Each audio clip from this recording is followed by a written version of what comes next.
La motivation était toute trouvée pour Bayonne. Il fallait absolument effacer ce non-match à Toulouse. Et pour cela, les Bayonnais comptaient sur le retour d'un lion britannique. Mike Phillips, pour la première fois titulaire de la saison à la mêlée de Bayonne, qui trouvait face à lui Nicolas Durand. Première titularisation également sous le maillot de Perpignan. Bayonne qui joue sans Stephen Brett, forfait de dernière minute. Le demi d'ouverture basque a été remplacé par Mathieu Hugald, un demi d'ouverture de seulement 21 ans. Et ce sont les Perpignanais qui marquent les premiers points de ce match grâce à un drop de Camille Lopez après seulement 27 secondes dans cette rencontre. 3-0 pour Perpignan. Mais la réaction de Bayonne ne tarde pas avec ce ballon de Hugald pour Rokosoko. Rokosoko, la fin de passe, il transperce la défense perpignanaise, il accélère, la passe aveugle s'il vous plaît pour Scott Spedding. Spedding qui est repris à l'entrée des 22 mètres. Il a le soutien de Faosso qui va aller au sol, mais le ballon est toujours en faveur de Bayonne dans les 22 mètres de Perpignan. Le ballon qui sort rapidement. Hugald pour Lovo Balavou. Lovo Balavou, crochet intérieur une fois, deux fois, et voilà le premier essai de cette rencontre marqué pour les Basques par Lovo Balavou.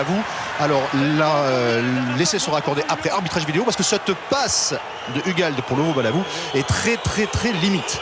En tout cas, l'essai est accordé. 7-3 en faveur de Bayonne après 5 minutes. 2 pénalités de chaque côté et le score de 13-9 à la pause sous les yeux de Patrice Lagiski. Début de seconde période, Vahamaina côté Perpignan prend un carton jaune. Perpignan est à 14 et encaisse 2 pénalités de Bustos Moyanos qui porte le score à 19-9 en faveur de Bayonne qui fait l'écart, prend 10 points d'avance. 46e minute, plaquage haut de Lifeimi Mafi sur Marvin O'Connor. Carton jaune pour le centre de Perpignan. Perpignan est à 13. 4 minutes plus tard, plaquage haut de Jekevu sur Marvin O'Connor. Nouveau carton jaune. Perpignan est à 12. Perpignan va jouer à 12 pendant 2 minutes. Les Perpignanais sont maintenant à 13. Et ils sont en défense évidemment. Ils essaient de se donner de l'air avec Nico Durand. Nico Durand qui trouve la touche. Mais regardez bien en bas de votre écran.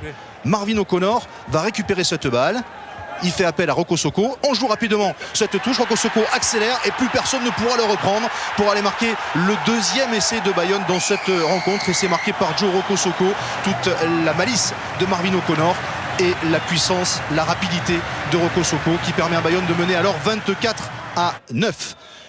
Camille Lopez et Perpignan à nouveau à 15 va marquer 2 pénalités. Camille Lopez qui passe 2 coups de pied et qui ramène l'air de rien, son équipe à 9 longueurs, 24-15 à un quart d'heure de la fin de cette rencontre. On retrouve Bayonne avec une mêlée.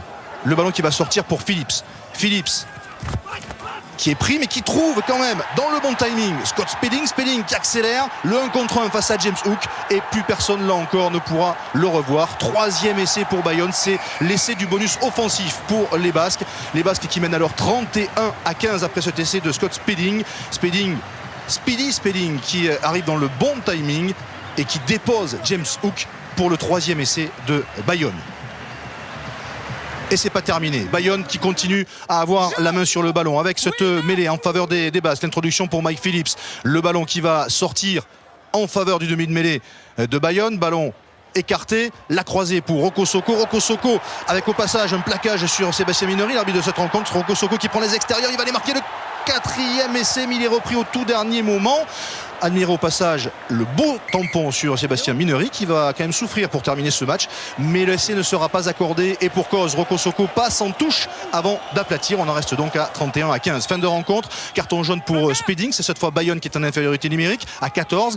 Perpignan essaie d'aller marquer un essai. Ils sont à quelques mètres de la ligne d'en-but des Bayonnais. Le ballon est toujours en faveur des Catalans. Ballon qui va sortir pour Nicolas Durand. Durand qui va partir vers l'extérieur. La passe qui atterrit dans les mains de Marty. Marty, la passe lobée pour James Hook qui va marquer en coin.